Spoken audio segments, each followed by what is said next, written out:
Well, the British government is forced to reveal the atrocities its predecessors committed during the Mau Mau uprising in Kenya in the 1950s and 60s.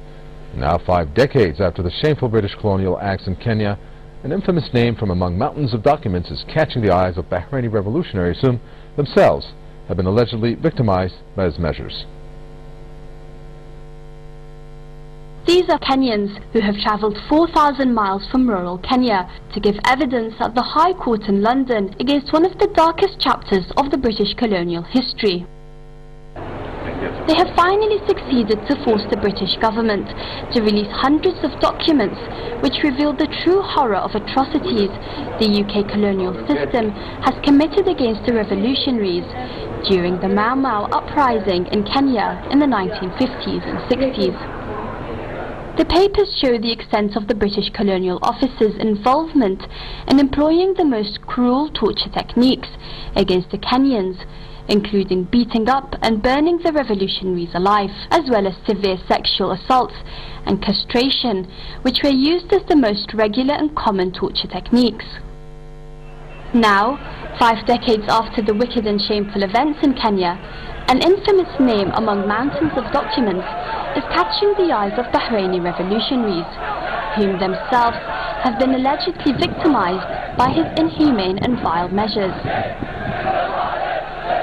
Henderson, who served as the British Colonial Officer in Kenya and was nicknamed Torturer-in-Chief in the African country, moved to Bahrain in the late 60s and acted as the country's security chief for some 30 years. Henderson established one of the most notorious security systems in Bahrain, through which thousands of activists have allegedly been detained and tortured in the most brutal ways. Henderson's services to al-Khalifa regime in Bahrain are described by the British politicians in the harshest terms.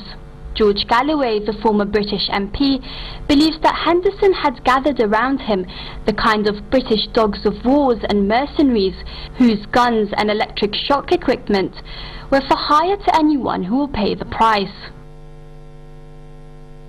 While the High Court in London investigates the case brought up by the Kenyan victims, Bahraini revolutionaries' efforts to bring Henderson to justice have proved to be unfruitful, thanks to undercover dealings in Britain.